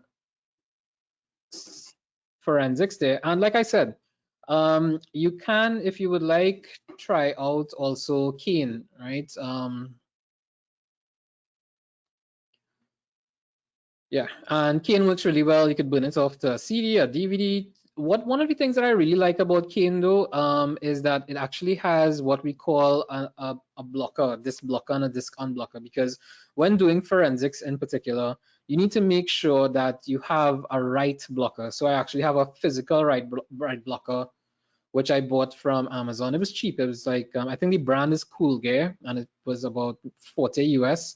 And when I say cheap, I mean compared to some of the other write blockers that you have out there, which maybe start from 200 to 300 US, go up, right? But this actually has a built-in software write blocker, so you don't override the evidence drives. For example, if I connect a drive and I have to do a physical acquisition or a forensic acquisition of this drive and copy it to another drive, because we never want to work on the original evidence, obviously.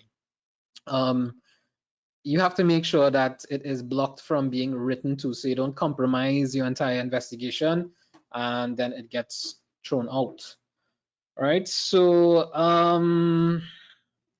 yeah, let me stop scrolling my screen there, and hopefully you guys should see us in a few.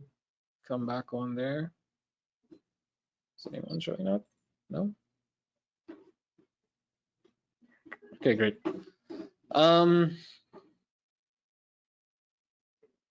So let me just minimize this here. I'm trying to remember. I had some stuff. Oh, right. I think you guys would have mentioned Etcher.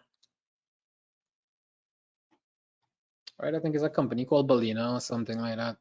Yeah, balena.io. So if you would like to put some of these operating systems on your flash drive, for example, right? It doesn't have to be a flash drive. See, they have a portable drive there.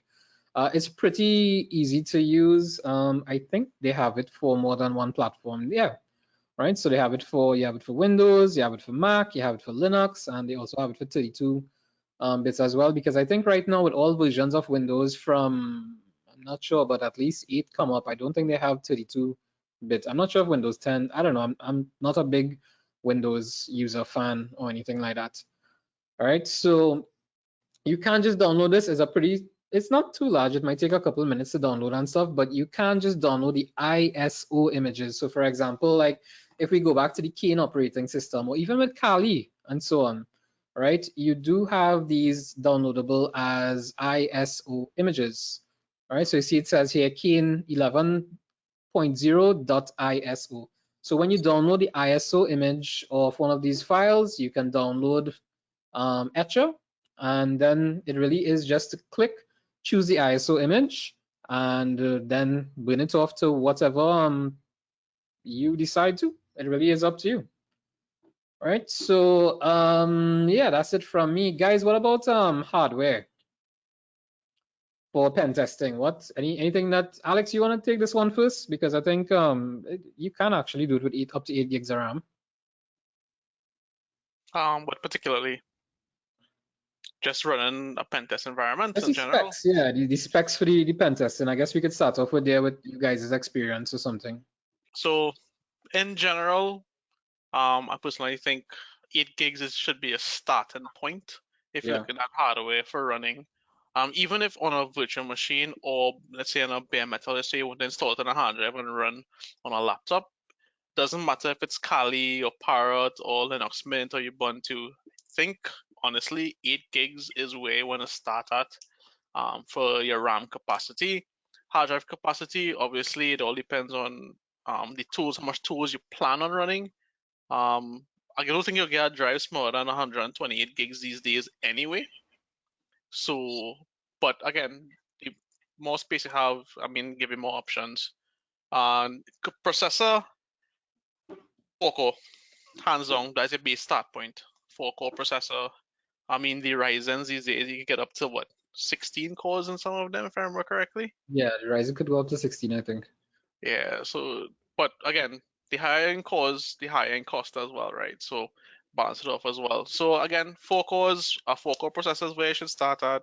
A decent, let's say 250 gig hard drive, 8 gigs of RAM, and you should be good to go from that standpoint.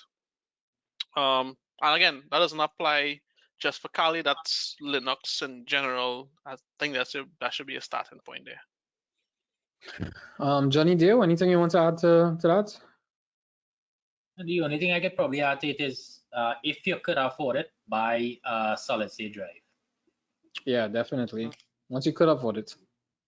Oh, and as well, if you could get one machine or have access to a decent graphics card for password cracking, or is it cracks faster on a graphics card as opposed to using CPU? Mm-hmm. Yeah, I was about to just say that.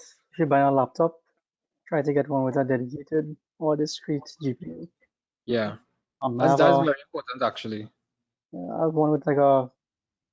Well, that was the last time I think AMD actually put a decent graphics card. Not a decent one. That was back when it was like the 500 series. I think it was a 560, and Hashcat looks pretty okay with it. Better than nothing again. So, but yeah, I think in terms of virtualization, if you're virtualizing, I would say actually 16 is the better one. 16 gigs to start with. Yeah. If you don't bare metal, yeah, you could get away with 8, but especially like when we're teaching, I found that extra RAM does come in handy, just because you could actually hop around, different operating systems to show students. Again, that's just in teaching itself. But yeah, as Alex was saying, 8 gigs minimum, and yeah, quad core. If you could get it with hyper threading, even better. But yeah, yeah, that should be your base starting, and as well, anything that wouldn't make you pull your hair out or stay drive. You need to have that. Yeah, even if it's an older machine, a solid state would help tremendously. So if you're strapped for cash and you have a laptop just lying around, I would say, spring for SSD first. Try it with that. If it's not working out, upgrade your RAM.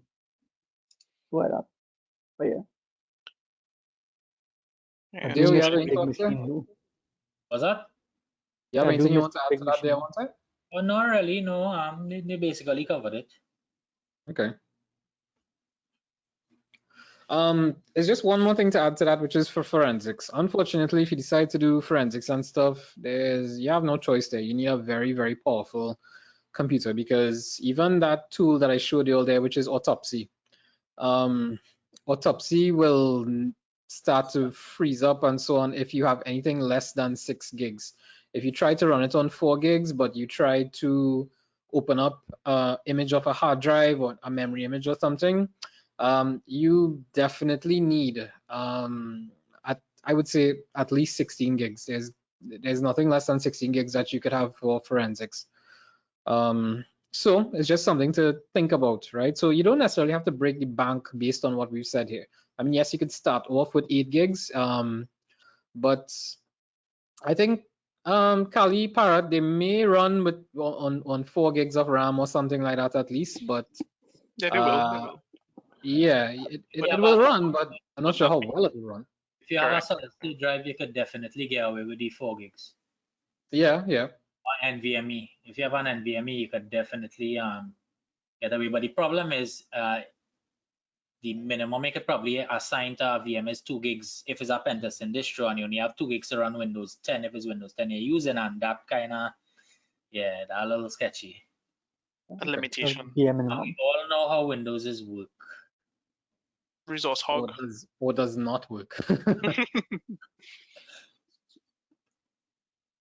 All right, so oh wow, we're actually on time for this webinar. Let me check. All right. You can even get away with a Raspberry Pi as well. I mean, Yeah, well, yeah, a Pi 4 really wanted to. with But The make sure it's a 4. Pi 4, yeah. a Pi Have to 4. make sure it's a Pi 4. Right, I think the Pi 3s give you up to 4 gigs of RAM, and the Pi 4s they have up to 8 gigs of RAM. The nice thing about the Pi 4s is that they have dual HDMI ports, well, mini HDMI ports as well. Right, so they support the dual monitors, also the box, Wi-Fi, and you could do a lot of stuff with those Pi 4s. You could install this. I mean, even for actual pen tests, you could use them as portable pen testing machines. Drop them off at a client, do what you have to do, and connect it remotely. Even straight out of the box, the Raspbian operating system that usually supports a lot of tools, just like how Johnny was showing you how to install some of the tools in Linux. A lot of them can actually run natively on Raspbian, and even if you need to remotely connect to it, they have AnyDesk or what's the other one? The remote software. X2Go server. X2Go server. Zero-tier VPN. Yeah. Right, you want to actually go above and beyond and make a WireGuard VPN, which I have not done and left somewhere. Somewhere. Is that same place that Dale knows about that we're not supposed to say about? We'll just leave it there. Right, so yeah, now would probably be a good time to close Stop off. recording. Okay, yeah. All right, guys. I think we'll cut off there for today. Anything else that any closing remarks you'll have? Any thoughts? Any advice? Anybody want to talk about hot dogs? Joel not here, so maybe no hot dogs. I miss Joel. Joel has and his hot dogs. No It's hot dog. his hot dog webinar, his wiener dinner or something like that. I can't remember what was the last one. His webinar. His webinar, yeah. All right, guys. Well, you know where to find us on the Discord channel and stuff. If you are not part of the Discord channel and you would like to join the Discord group, just shoot me a message either on LinkedIn, on WhatsApp, email, anything like that, and I'll create a link that'll be open for about 7 days and send it to you, and you can join us. And tomorrow is Friday, so Alex will be posting his Friday videos as always. All right, so the next workshop that we should have should probably be in early December, if not at the exact end of November.